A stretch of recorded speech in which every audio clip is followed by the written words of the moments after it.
Well Rooted is brought to you by Gerard and Associates CPAs. With locations throughout Los Angeles, Gerard and Associates has been guiding entrepreneurs and creatives towards realizing their dreams for over 20 years. Discover how they can support your vision at gerardcpa.com.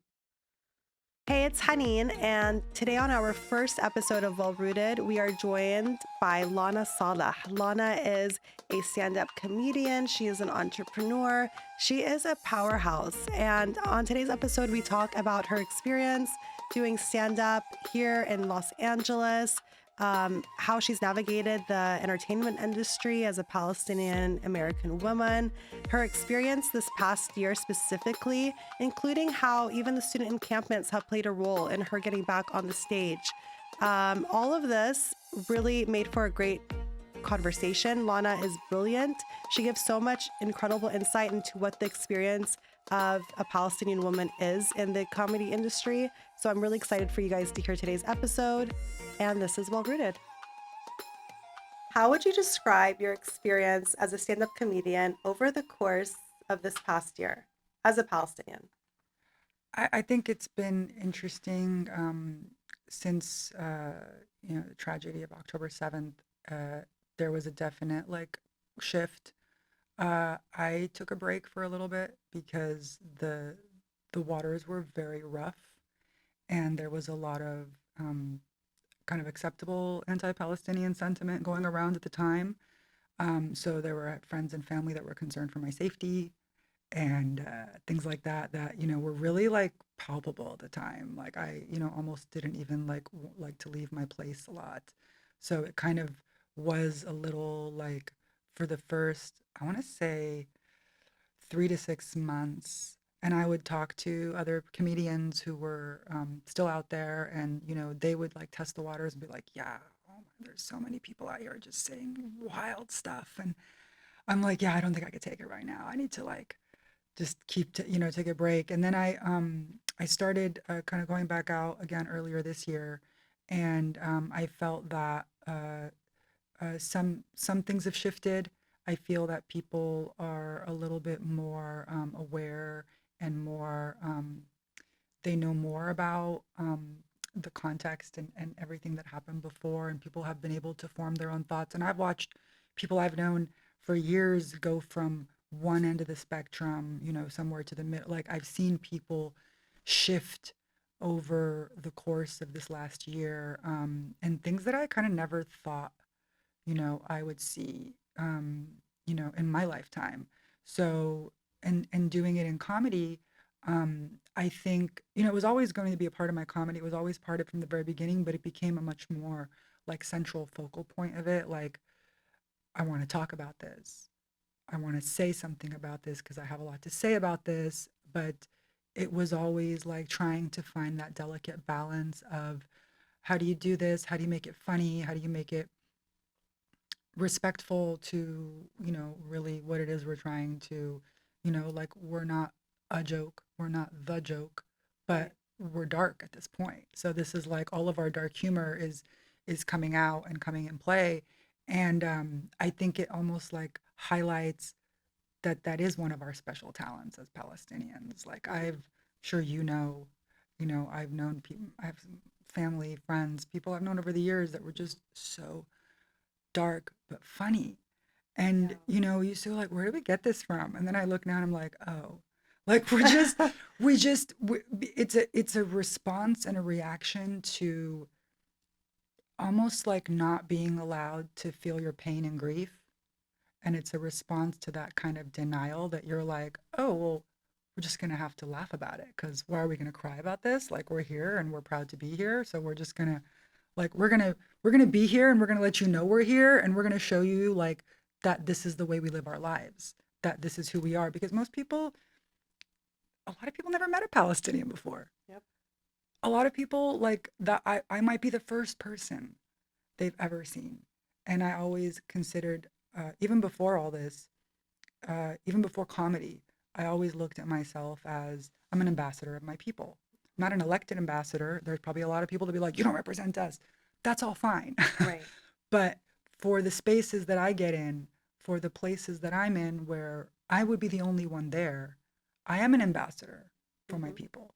So I want that to be um, I want people to walk away from that with a positive experience and a positive understanding of like, oh, like not I don't want to say it like it's so simple to humanize ourselves because we've been so dehumanized that I think seeing a flesh and blood Palestinian talking about these things, bringing light of it, and trying to make some light of it because we know that's the only way you'll take it, True. and walking that line, I think has been like very challenging, but I do see uh, you know, shifts. So I hope, and like I said, I talk about other comedians and other people, and we that have been in the activism space for years, and we're like, it's changing, it's happening, like it's painful, but something, it's like we feel it, and so I think this is the time to be like, okay, we're just gonna be unapologetic about it. What's left? Yeah. Like What's what's left? left? What is left at Legitimately, this like point? like nothing. So Yeah. yeah, that's kind of, how I think, and then, coming to like present day now where we're coming upon, 1 year of this current conflict, and just like still no end in sight, and widening conflicts. Hmm. And I think it's difficult. People I get a lot of people that are like, when you bring politics to comedy, when you bring politics to mics, and I go, it's funny though, because it's just my existence. Right. All I have to say is, I am Palestinian. Now it's political.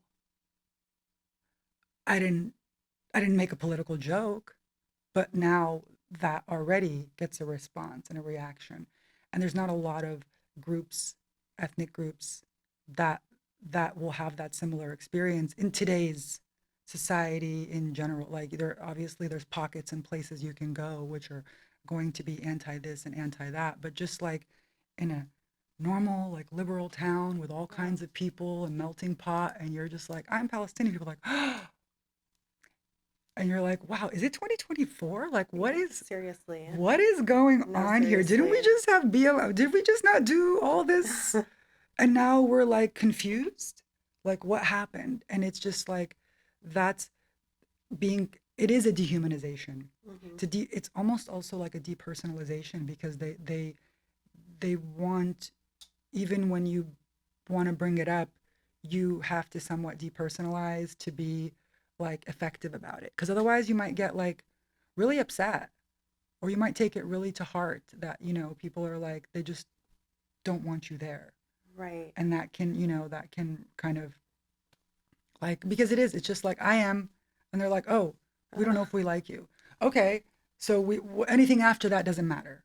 So Right. at that point, like, everybody's like, now it's political. And I'm like, so there's no choice anyways. When your existence is political, even if you just show up and you say what you are, now your whole audience is now colored with that. And they're, viewing you through that lens, and whatever judgment or whatever comes with that. There's no way of escaping that. That's true. So like that, and if how would they feel about the conflict, how they feel about Palestinians as a whole, how much they know about it. I had a show um, recently where somebody did get into my face and was very upset, and Oh, was, raising their voice in my face. And I was like, it was a man too, and I was like, how dare I'm you? gonna need you to back away from me, because like, I don't care what your personal opinion is, but we still live in a society where you don't yell in a woman's face like that. But it gets like that heated for people. And so, it's that's what politics does to people. Hmm. And so that's where it's like, you're now walking that line all the time by just speaking on your people, on your cause. Yeah. So yeah, it's and I know people that do try to avoid it entirely in their comedy. Hmm. And I think because of that, because they they don't want to necessarily deal with that kind of conflict, and also, they weren't maybe as connected, or maybe, and so it Hmm. wasn't that focal point for them. and I understand that, and it's just like, but it is for me. Yeah. So that's kind of, like now it's like, I'm a Palestinian American comedian. There's, And we need you up there. yeah. I mean, we So, need like no platform is too small or no, and too little. people Like, platform you for, like, we always come back to, like, we're supposed to center the voices, hmm and whoever the voices may be. And so people would platform you also specifically because, we want to hear these voices. So I think, just like having more of them and creating them is all better, because all our perspectives are valid. But like specifically in this conflict, like, it's unusual because, it's like most people don't have an actual Palestinian to talk about it with. And so a lot of people are just going off online and speaking for Palestinians and doing all these things. And I'm like, are you okay? Like, I mean, yeah, there are like white people doing Depka on TikTok. yeah, I've seen it. Yeah. And I love that the culture, I love when I see, that's why I said it's like there's great things about it too, hmm because within all this, death and destruction, you see people that are like, wow, we didn't know about you guys, or we Right. didn't know. And so it's like that, like, I don't even know if you call it a silver lining, but like now people, they know, and they're more like aware of our culture, and they're Mhm. more aware of like our existence. And Exactly. that's important for us, just to be like, while they're trying to annihilate us, it's like Right. we're still here. Exactly. Present. I mean, I So never thought we would see people with kofiyas and Palestinian flags in the I just streets. did a show last night, and I was at UCLA, and I didn't know they had a protest, and all the streets were filled Oh, wow. with keffiyehs. And I was like, are they here from my show? Like, I didn't know. This is pretty cool. But then I was like, oh, there's a protest. And I was like, and I was there for the UCLA protest. And like, I wanted to go because, like, I've been out of college a long time, but I wanted to go because I just didn't believe it. I was like, are these Are you like talking to or are just you the referring to the student encampment? protests? Yeah, just Okay. like in general, just like the level of like how people, again, I've been in America most of my life, and we were part of the cause for all of my life from my childhood. And we never saw this level of, civic involvement, hmm civic recognition, students and banding together. And it was like, it really did something. It really made me, like, I started to choke up sometimes thinking about it, Oh, because I'm like, yeah. oh, like, this is amazing. It Like, really just to go is. see it and to see, like, Yeah. it really did, like, it filled my heart. and Yeah. and it was something that I think, after that, those months and months of kind of being in sort of isolation and everything, and then you go out and you see, and you're like, wow, like, this is something. Yeah. And that's kind of why I'm like, wow, it's like these people are walking around like, look, I don't have a kafia. Okay, and I don't mean it like that. Like, I lived in LA for a long hmm time. We just that never We weren't walking around with our kofiyas or our No, flags on the no, day to day. no. Okay. And now I'm like seeing, like, Joe Smith walking Yeah. around with a keffiyeh, and I'm like, am I not Palestinian Yeah. enough? Like, Are they out am Palestinianing I, us? should I be like, I swear I make good hummus. Okay. Like, I don't know Yeah. what's going on here. But like, that's kind of what I'm like, online. Same thing. I see, I post a lot on threads, and I see a lot of people that are like really, in the mix, and talking about it, and really like educating themselves about it. And I'm like, wow, look at you guys, like, and that's why I love being American. hmm Like, I think that's the thing that it's like I always like to say, there's always so many things that are wrong and bad and whatever, all these things, but I love Americans for that. That's hmm such an American quality. And like, what other place would you go that you would have, like, it's starting to happen in other countries in Europe, but where you just have people that are like, they don't know Palestinians, they're not Palestinians, and they're out in the streets. Yeah. Like, it's something like, really, like, it's like when Mr. Rogers used to say, like, look for the helpers. Like, those were the people. I'm like, these are the helpers. Yeah. It's like, they're so like, it's funny, I say it, like, they're so cute. They are so Like, I don't know how to cute. say it, like, They they're are so so cute. I'm like, cute. look at you guys, you're so cute. So that's kind of the And that gave me also fuel to get back on stage, Okay. because I think it was like, you know, there was seeing that, like, oh, there's people that are now like, and behind you, and then you go to certain stages and they're like, hey, you should go over that place because they're like really like, like pro there, and I think that kind of got the conversations going and stuff. So I really credit the student protests for that, and just in general, like seeing these kids go out, because I'm not from that generation. I'm Gen X. So I'm from the generation where like we did what we were told. Hmm. We, I mean, we protested, but we didn't, we were always like, we gotta be in school, we weren't, so I was just like, wow, like this was something that I needed to be like, okay, then I shouldn't be, I should be out there, like, I don't need to necessarily be in a camp on the streets, but like I should be, putting my voice out there, and I had people that were telling me like, your voice is needed, you need to come out, and they were asking me to do different shows, and I was like, finally, I was like, okay, let me just go. So I really appreciate, um I don't, words won't express like how much watching the students really like inspired me. Because we get old and we get like, like, I don't know if like it's like, I don't and I'm know if like, it's gonna yeah, I'm change. We've like, been trying for a long it's exactly time. like that. It's Yeah. like, it's like my parents and my grandparents, and Hmm. and so it's like, gotta get up, gotta go to the gym, gotta get like, it's like we get back. It's like, and I'm trying to find that, like they're giving me that wind and that energy. And it's just like in the audience, like when you go and you have the audience and the audience gives you back energy, it's similar. It's like when the people are giving you back the energy, you're like, okay, let's do this, Yeah. like, so yeah, I mean, the kafia really did it. Like, like that kafia like That's what became, you needed to see. that's it, because it's the best it's like it's the fastest way. I mean, the Yeah. flags and what, but just because people aren't necessarily all walking around with a flag, but the kafia was just like, oh, immediate, Yeah. like just immediate, like, oh, comfort. It is. It is very comforting to see. Yeah. And I'm sure there's a healing quality for yourself being able to talk about it on stage. Yes, definitely.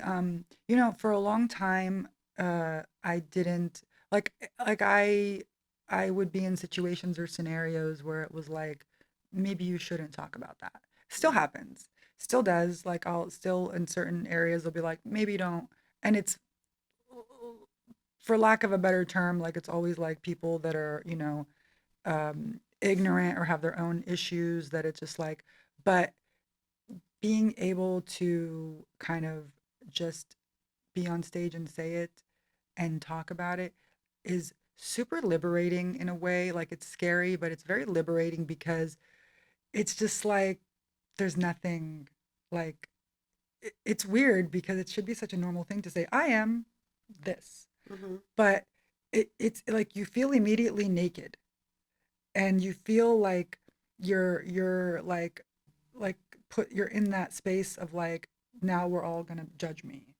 And I think being able to like stand in that like space and say that enough times over and over, it's like when you like buried your last like fuck, like it's like No more it's like no fucking. more, because it can't get more, like, it's like we can all be online, we can all, but when you're like, when people say things, I'm like, come say it to my face, because and I'll get on stage and and I'll I say and I it. think that's what's so honestly healthy about the fact that you get to do that. Yeah. Um, a lot of us are online and we wish we could reach more people or that we had a broader reach with our following or that we could educate more.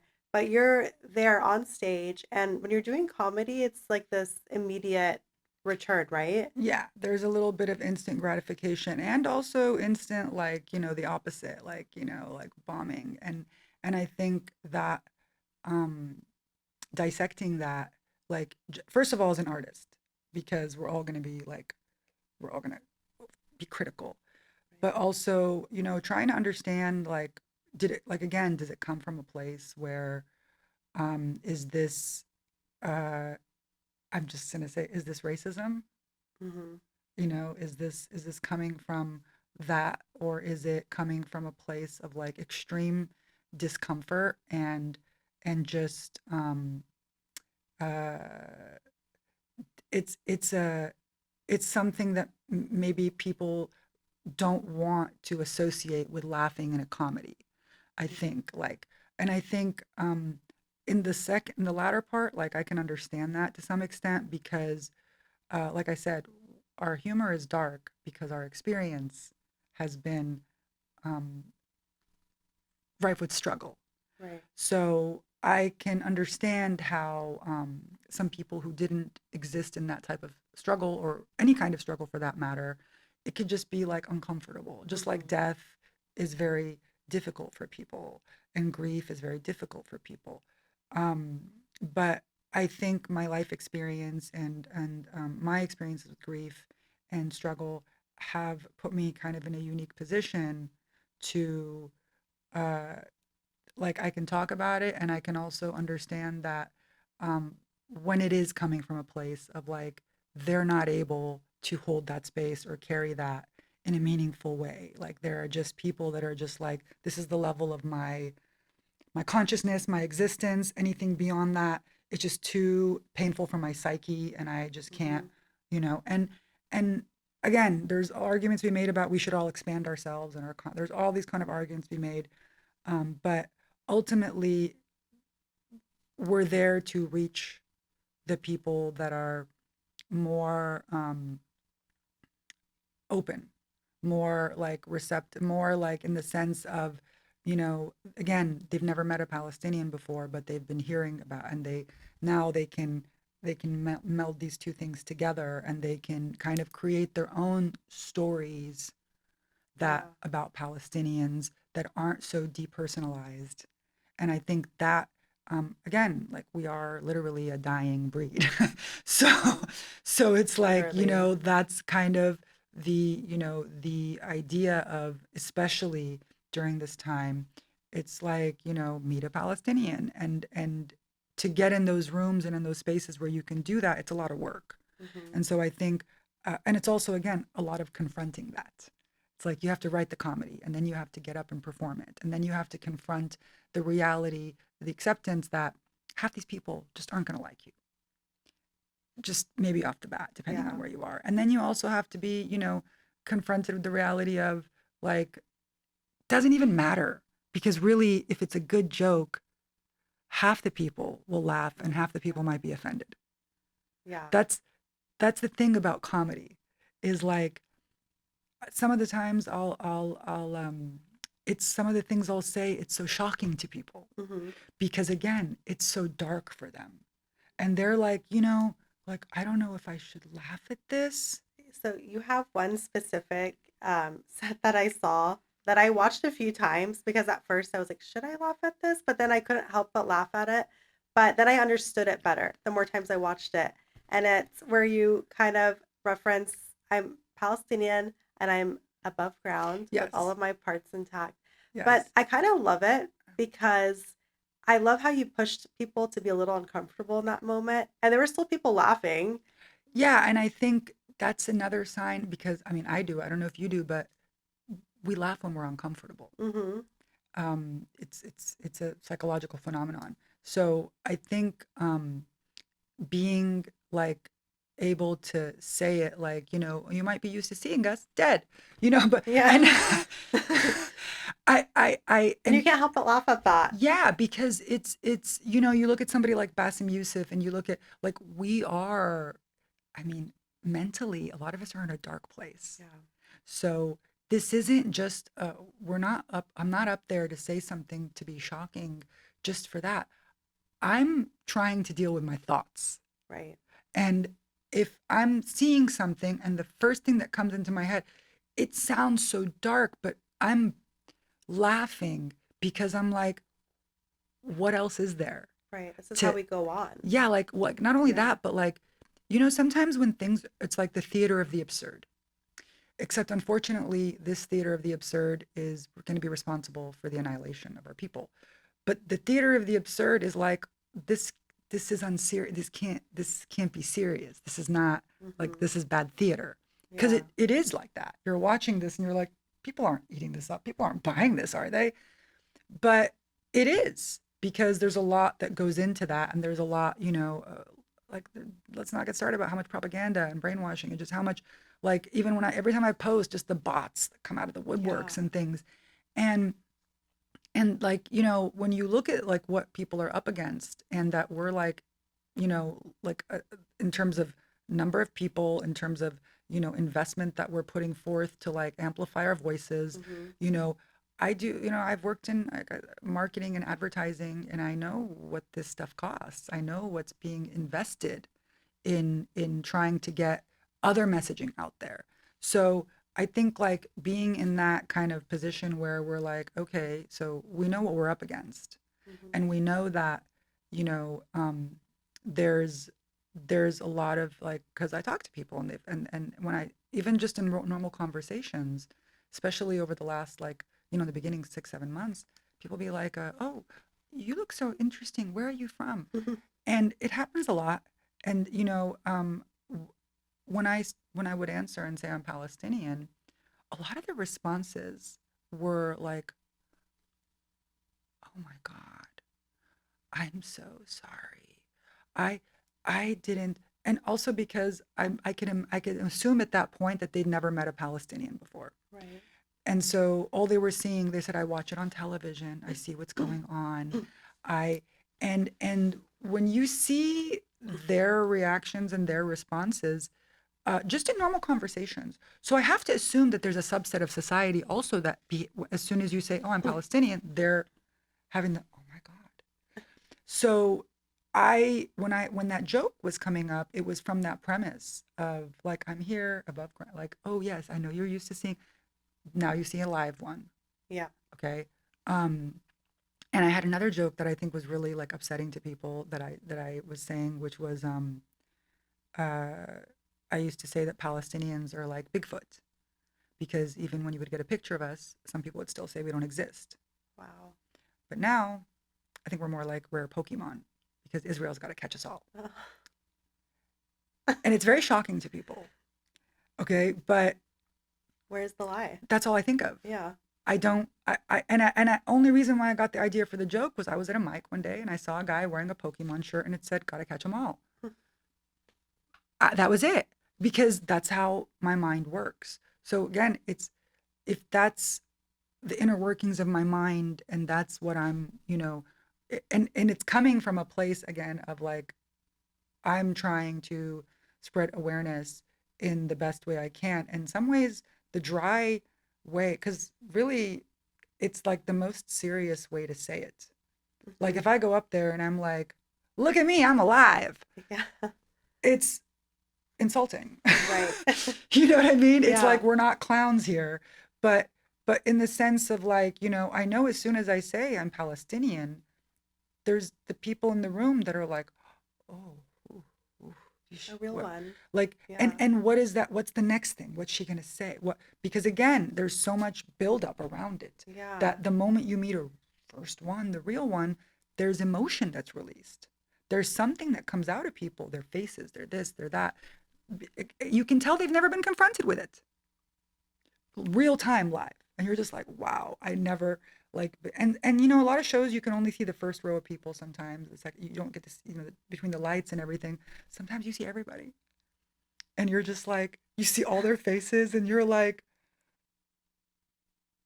and then one person will just, it's delayed. A lot of people will be like, can I laugh? Yeah. Is it, so there's like this delay and there's this thing, but like, understand, like, my comedic influences were people like George Carlin, like Bill Hicks, like people that were doing important social commentary for the times, which are literally almost the same times. Meaning, like, if you watched something from Bill Hicks or George Carlin from the 80s, from the 90s, especially the 90s, talking about the Gulf War and stuff like that, you could literally replay it now and just change the locations and it's the same. Wow. And it's like, it's amazing in, 30 years. And the difference is that I feel like people's attention span and people's intellect was more interested in these concepts and higher concepts at that time. I think people's attention span is much smaller now, and I think it's harder to take such a difficult topic and condense it down to sound bites, 30-second clips, 1-minute clips that can be go viral, that you can Mm-hmm. share.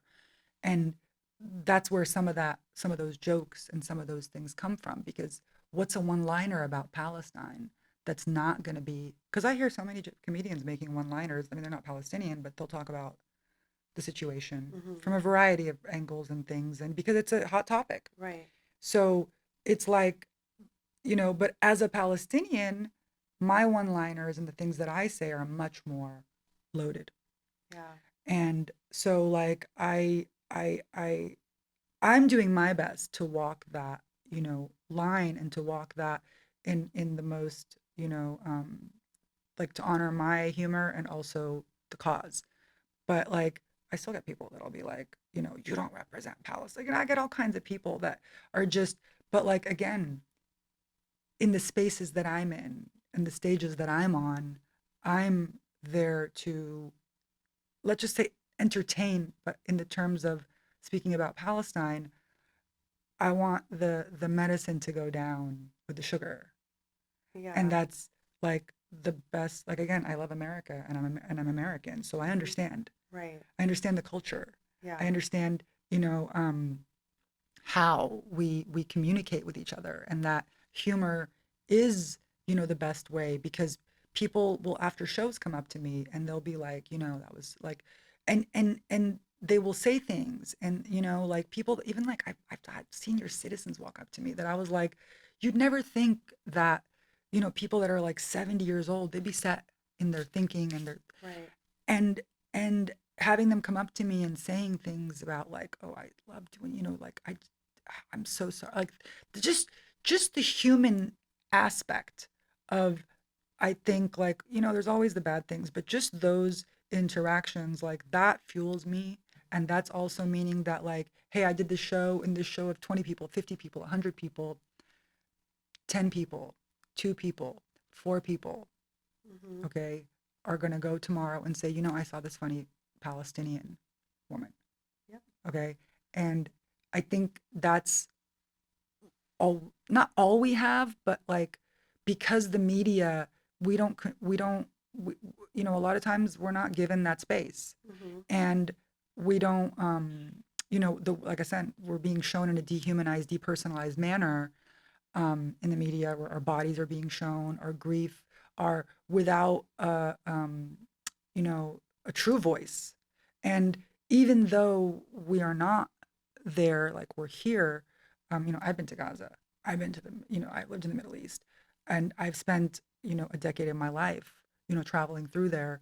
And so I have an understanding, and I have a connection. And I think, like, the best that, we can offer is that we're the ones that can get in those spaces, and we're the ones that have to, like somebody says, keep making them uncomfortable. Exactly. That's it's a terror. It's like, it's a comedy show, you're not supposed to be, but like, you really, good comedy can make you uncomfortable, Yeah. because the truth is funny but also uncomfortable. Mm-hmm. Like, that's the thing. And it's like, if you can, that's what the comedic mind does, is it sees these things, and you want to go up and say the truth, but again, that the truth is difficult for people to swallow, so you got to sweeten it up.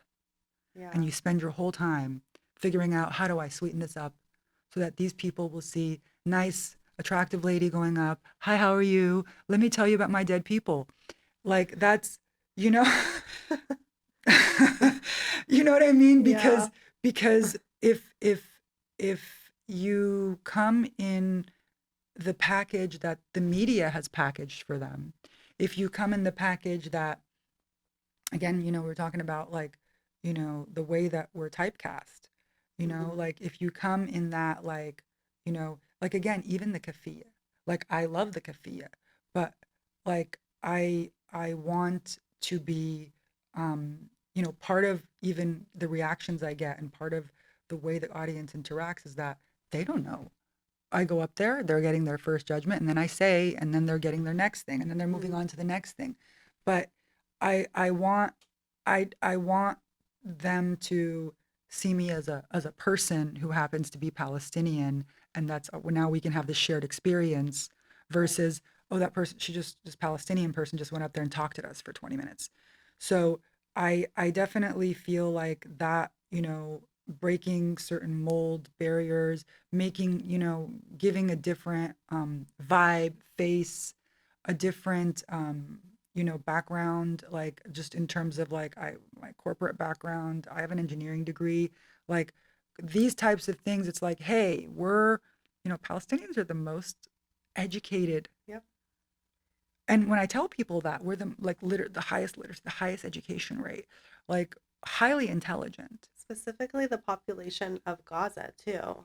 highest literacy People are rate. always shocked to hear that. Yeah, that they have like their education and literacy, like people, like that's the thing is like I really recognize that a lot of it comes from what they see, and because none of them are going there and none of them are meeting us. Hmm. So I want, when they meet me or when they see me, for them to walk away and go, they're like us.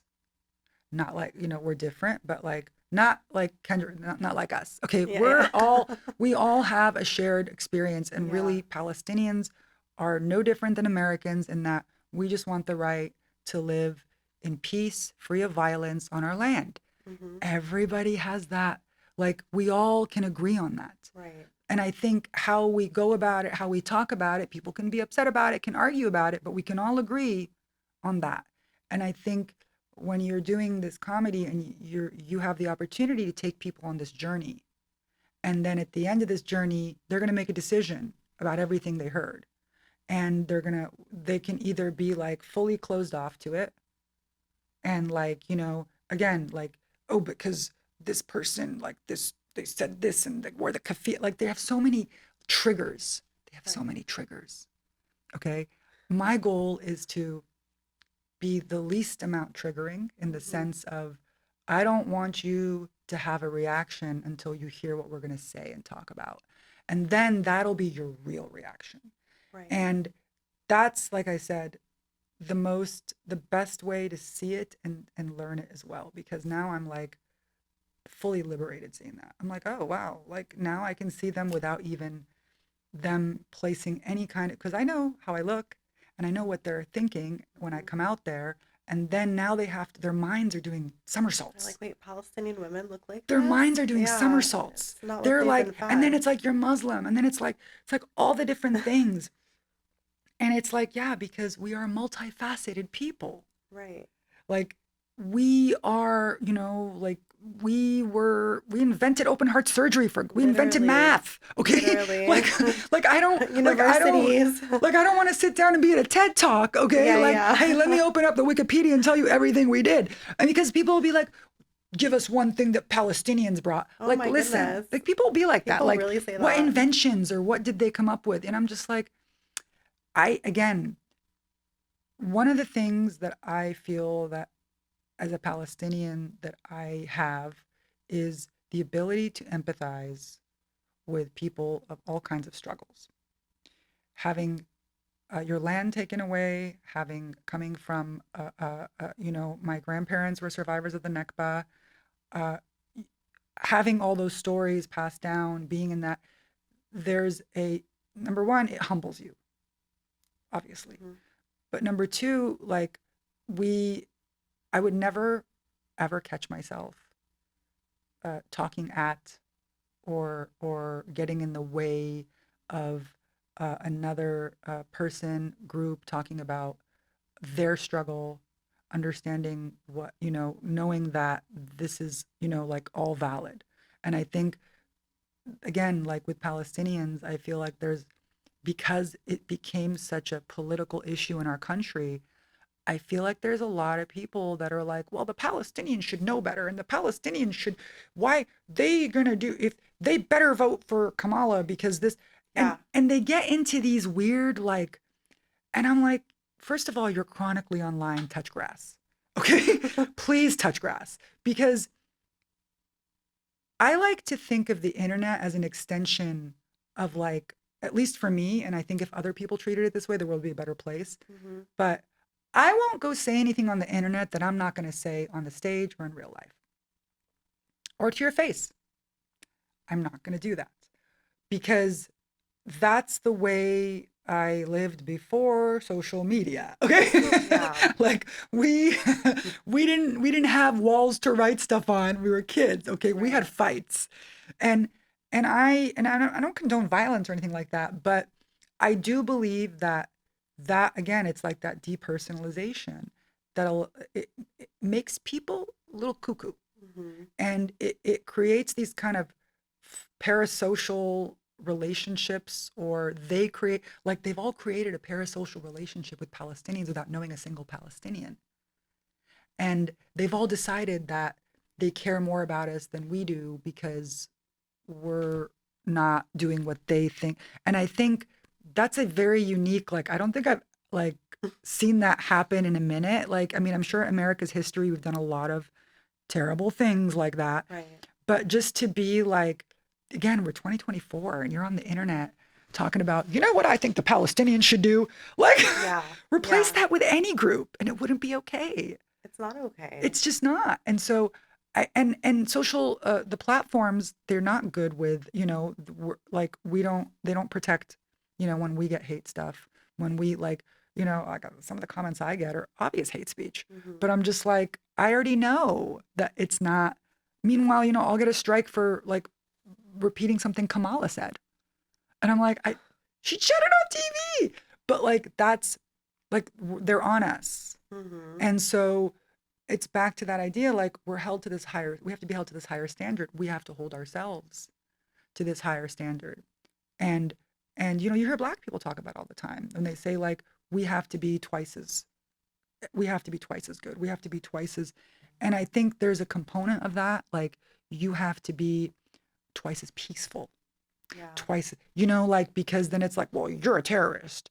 And I think, like, and that was why I didn't want to do with acting. Cause like literally when I was trying to do that and I had my agent, like, that was all the weird random roles they would send me on. And I was like, I The mean, I really get like it. Like, stereotypical it was like, Muslim or wife of Arab. suicide bomber. Oh, And I'm right. like, I literally was supposed to go read for something. And I'm like, who is me? Like, I remember reading the script even. It was like a short, and I'm like, And you're like, how are these scripts getting greenlit in the who are first these place? people making these Yeah. things? I am so baffled when I see stuff like that. But again, like, even if you look at the popular stuff like Homeland, like Foda, these types of shows, these were all Israeli, you Hmm. know, shows, like, all of the representation of us, majority of it has come from Israelis or stuff. And it's From like, the ones trying to like yeah. And so it's like, punish us. I get it. And I get why, there would be a concerted effort to not platform us, because again, any effort to humanize us would go against a lot of that labor and money that they've been spending, Right. to make sure that everybody sees us all as Hamas, you know? But, and that's the other thing, is like, I'm very purposeful in my comedy that I speak about Israel Hmm. and I comment about Israel. This is about Israel and Israelis. Um, you know, I do see people making it like a Jewish thing. Hmm. I disagree with that, and I purposely really don't want to get into any of that because, obviously for obvious reasons, but more than that, I don't see Jews as a monolith. Yeah. I don't I don't see that, we should make this like, I judge people based on the content of their character. And, like, but I also have experience with Israelis, and I've been there and I've traveled through Hmm. there, and it is apartheid. Yeah. So that's my lived experience with them. Just like I travel a lot to other countries, and there are countries that I'm like, I don't really like to travel through there. Like, Hmm. they're really rude at the airport, or they're real, things like that we Yeah. all identify with, but even more so, when you travel through, Israel. And and I'm an American, you know? Yep. So it really like it it's I'm glad that I went there, and I'm glad that I traveled through there and spent time there, and I'm glad I went to Gaza. I was even My family got stuck at the checkpoint at Gaza for 6 hours because my dad got nervous and drove the car over the spikes the wrong way, Oh and no. it was like really bad. And what was even crazier was they were taking me there because I was supposed to like meet a guy they wanted me to get married to. So I, Really Arab parents. I'm like, why? Like, we I are got waiting at like this they're shipping checkpoint me for into six Gaza, hours. Your but like Addis is over there. but like when you really thought about it, and I thought about it even then, and it was heavy on my heart then. And imagine being 19 and that it's heavy on your heart that they're taking you to Gaza for like an arranged marriage because they can't leave Gaza. Mm, And I was gonna say no because I didn't want to go through with arranged marriage, just in mhm. general. And I was just like, and to be like, but that means they can never get out. And that was like a thing in my 19-year-old brain, Yeah. like leaving there, sitting at the checkpoint for 6 hours. It's not normal 19-year-old Like, I'm like, thoughts. oh, so this guy is just going to be in Gaza for the rest of his life? Like, I don't even know what happened to him. Okay. Like, that's the level Yeah. of like, so because of that, I feel like I can say the things I want to say about it. Just like I can say, they pulled me out at a checkpoint and they did. I can also say that because I lived in LA a long time. I've had a lot of first person experiences with Israeli people. Hmm. Um, in a, as a Palestinian and as a suspected Palestinian, okay, Hmm. like, and I just like it's funny because everybody wants to say we're terrorists, but like the most aggressive, the Yeah. most like even in a comedy show, even in a situation when you look at the audience, I feel like I can even identify in the audience because like they're in my opinion, I feel that they're because they're Israel like they're so far gone in their like brainwashing that they're experiencing such a huge cognitive dissonance now. Like they don't ever have to deal with anything being against them. Yeah. Like it's like a weird Yeah. you know what I mean? It's like Yeah. and so They're never they challenged. yeah, like it's like all of a sudden they're challenged and they Hmm. react in these, which is crazy, but also just like exposes like how crazy. So it's like stuff like that, like, yeah, I'm aware of and I will talk about it like that because I do think like I have a joke about like Israelis on dating apps trying to match with me, you know, and stuff where it's like, it's gonna happen. Have you ever accidentally gone out on a date with an Israeli? No, actually, Okay. no, no. When I was in the West Bank in Israel when I went there, and I think I was 17 at that time, and I didn't know that, like, I was in a mall in Jerusalem, and I met this guy who was speaking Arabic, Hmm.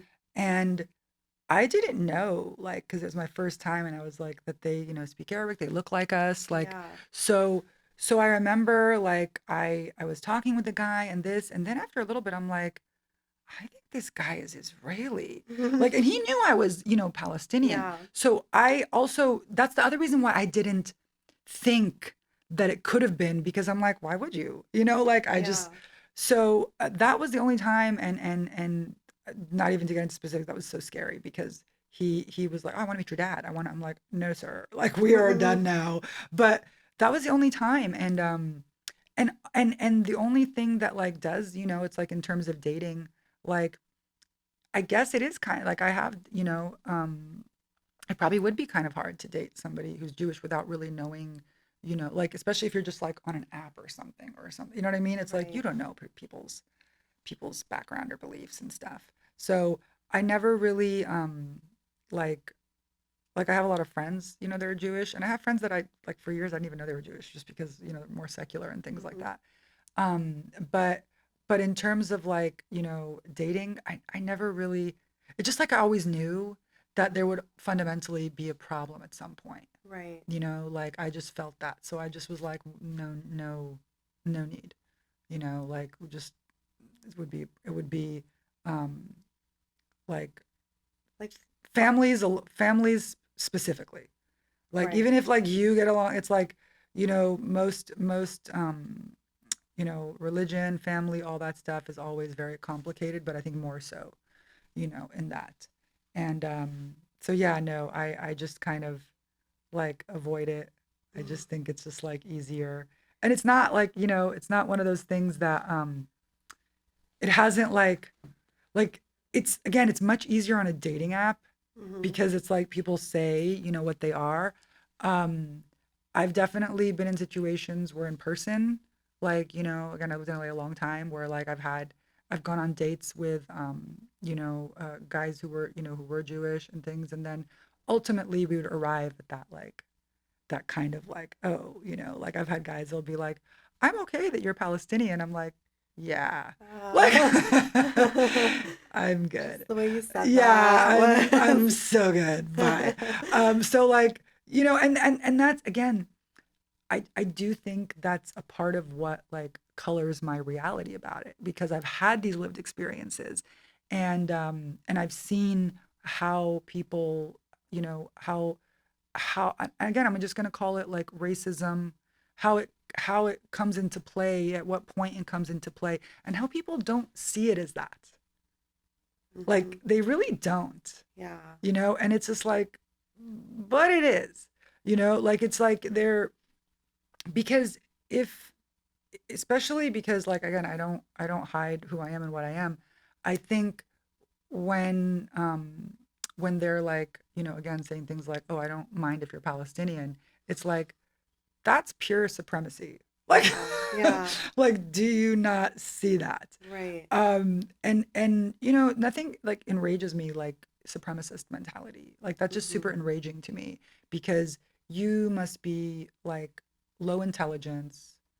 Um just there's so many things that go into having that Or like worldview. lack like worldly awareness. Yeah, it's like there's so many things that I just Yeah. like and a lot of the people they have money, they have a lot of things, but it's just an immediate like bleh, ick. Mhm. Like it's just an immediate like I just you know and it is surprising there's a lot of people like that. Like, especially now Yeah. you see it like more so and I see it a lot when I watch like the videos of like the ones you see online and like with the people protesting and how people pop up I'm like, ooh, Yeah. like I'm like was this what you've always been like? Yeah, Like, yeah. so I feel like it is kind of validating. Mhm. I don't want it to be, but there's moments that I'm like, okay, now I know why when I was going through Israel and like you guys were acting like that. Like that was real. Yeah. Okay? Like people talk about it and we're gonna, oh, maybe that was just your experience. No, you guys No. really don't like us at all. Yeah. And they really don't see us as human. So Mhm. it gives me immediate discomfort. Yeah. As it should. Yeah, no, they definitely don't see us as human. I mean, we've only gone once, and that one trip, I had two babies at the time, and I had two guns pointed at me and Yeah. my babies, and we were in the backseat of a car. So we're not viewed as human in that No. society at all. It's totally fine to say that and Yeah. acceptable. I mean, that what more than what's happening now? What more? Yeah, Yeah. what So more it's like proof do we need? I don't feel and for that, that's why I go back to like I don't feel like I need to cut corners or mince words when I talk No, about it, about that specifically. right. Like I get a lot of hate from people that are pro Israel online about that. Listen, with my dying breath, okay, if Israel has no haters, I am dead. Okay? Yeah, yeah. Like that's like just because, there isn't I just I, there's nothing redeeming about it to me. Yeah, There isn't in terms of where it's gotten as a society and what it's doing, right. with its military and its money. So Absolutely. that kind of thing. But like that's why like a lot of, my jokes come from, specifically that. And people want to say like and some people talk about Zionists and some people say you shouldn't say even anything against Zionism is anti-Semitic or all these things. Okay. while all that is like up for whatever, and I've had other comedians that have been like, well, that's just saying you're anti-Zionist, just a dog whistle for saying you don't like Jews. And I'm like, I want to have a real discussion about this, because how did that, like, I've always considered this intellectually, Mm-hmm. like the Zionist movement is like, well, all Jews are Zionists. I said, but there are Christian Zionists. Yeah. Like, so and I'm coming to the space with like, and I've had these conversations because I really want to, I don't want to come across that way because Mm-hmm. I'm not that way. Right. But I want to understand, like, how can I speak? And I actually said this. I'm like, who should I say killed my family? Which group of people? Is it the boogeyman? Mm-hmm. Is it the ghost? Because I just, when I go on stage, what do I say? Right. And they just kind of stop and they don't know like what. And I go, so basically at this point, we're just like not allowed to talk, or we're just fully policing speech. Okay. To the point where I'm just like, oh, he who shall not be named. Pretty much. This, and it's like, you're unserious, Yeah. because you can't just take away all speech.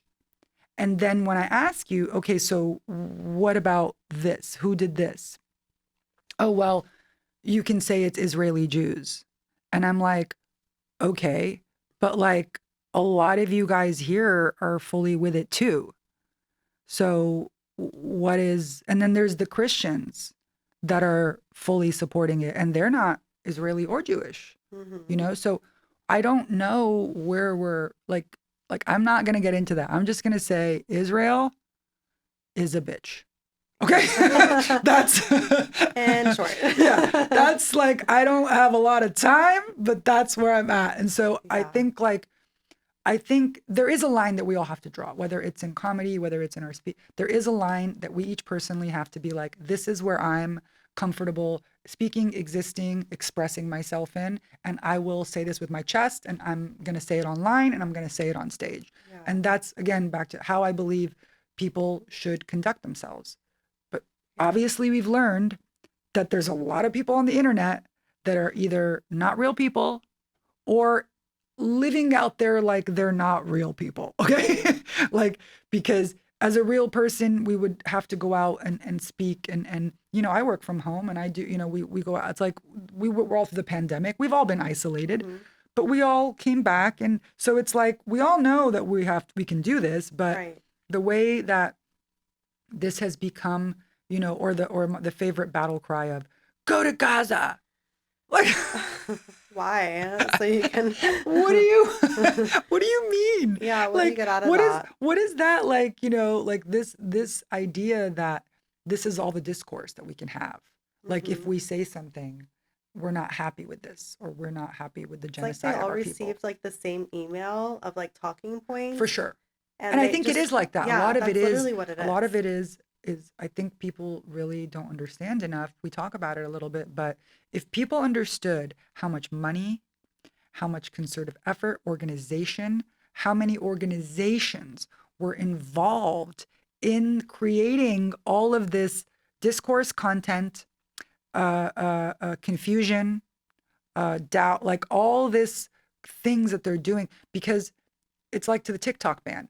Nobody wanted to accept that the TikTok ban happened or came out because of Palestine. Oh no, it's because the Chinese have a debtor. No, listen, they never passed a law so fast. Okay. They went and said, hey, there's too much pro Palestine. You guys are promoting pro Palestine stuff. And as an engineer, I understand that algorithms are agnostic. Okay. That's how they work. So the idea that they were like, no, TikTok, you're pushing this pro Palestine content. We know how the algorithm, now that's changed since then, meaning because of that intervention, because of that, now the algorithms have changed. Now the censorship, now all that took place because of the last year. Yeah. Like, we've had social media for how long? We had the election, we had, Cambridge Analytica, the Russian bots, we had all that. Mm-hmm. That was like election interference. How is this not foreign interference? Yeah. Like, do people, that's the thing, is like, if people understood the level of organized foreign interference that is going on, a lot of it funded by our tax dollars, but even not even charities, nonprofits, Mm-hmm. okay, that are spending money to make hate stuff, Yeah. okay, against Palestinians. Like there was a whole thing in Wired magazine about the Israeli government was doing a whole campaign on Google ads against UNRWA, A like charity organization. buying up UNRWA terms Yeah. to basically promote a website that was saying how UNRWA is terrorism, just all this craziness. And it's like, this is technological, psychological warfare. And it's like, listen, Bill Hicks used to say, a war is between two armies, Mm-hmm.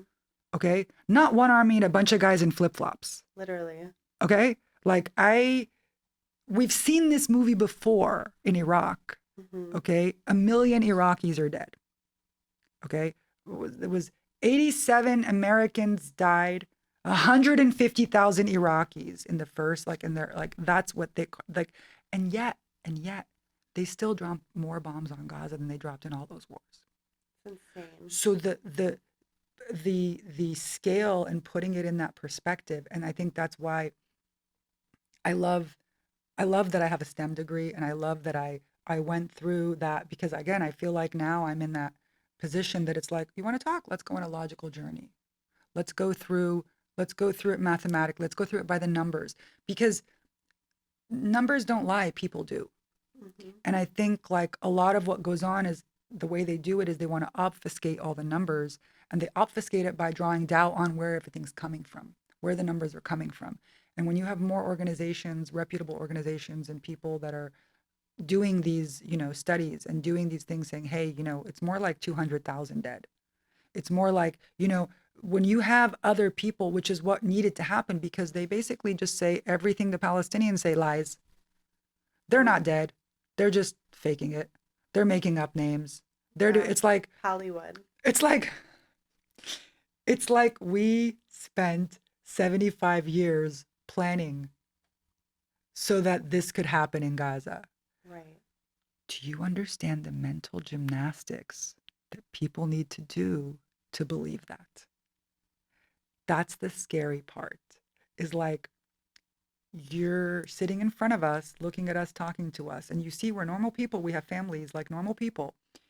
And you would rather believe that we plotted for 75 years. Like, we've just been going, you know what? In 2023, we're going to do some shit they're all going to remember us by.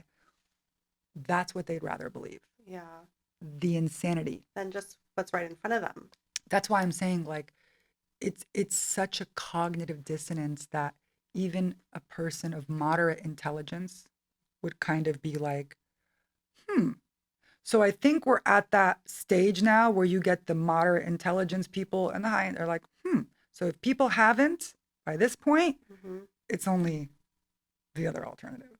It's not like Yeah. you're really like digging your heels in at this point. So now it's just racism, Mm-hmm. supremacy, whatever these things that people want to call it. Cause like, I don't like to, I've never been running around talking about like racism. And so not that it doesn't, it wasn't like, a thing in terms of my lived experience. Mm-hmm. And, because when are you going out saying I'm Palestinian? Generally, like, it's not, but now again, you just get up and say it. You wear the keffiyeh. People that aren't Palestinian are getting hate crimed for wearing the keffiyeh, Yeah. like, because they think it could be a Palestinian. Right. Just the implication of the Yeah. fact that just wearing the thing now, Like you could get the hate crimed. Jewish protester. He Yeah. was a pro-Palestinian They, protester, they, yeah, and he got shot yeah. And there is by a a lot of that. Zionist. And there is a lot of that by a Yeah. Christian Zionist too, which is crazy. Again, that's how you know that there's other things at play. And I think, comedy is designed, or it's supposed to be, to like cut through that, to give, because once you're platformed, you get to say your Mm-hmm. time. Like, Yeah. you know what I mean? Like, it's, unless you're going to talk about, the R word and things, like, there are things, but in terms of this, like, they know when they put you up there, like, okay. So I think, being able to get that response, film it, get it, like, that's really what I think is going to be, it is enlightening for people, because that's like everything. It's like a social experiment. It is a social It is, experiment, yeah, right? Because definitely. they don't know what they're coming to see. A lot of them don't know the comedians before. They're not looking up Mm-hmm. like, oh, I'm going to go see this. Like right now at this stage, people aren't going to say, I'm going to go see Lana Salah. But like in the sense of like now that they're there and they're in position, now they're having that immediate like social experiments happening. And I think it's I mean, it's very rewarding, but it's also like I said, there's times where I'm just like, should I kill myself?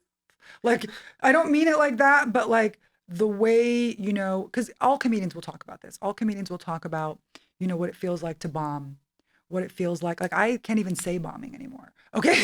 like I, and it's like all of us will talk about that. But like I said, it hits different when you bomb on a Palestinian joke.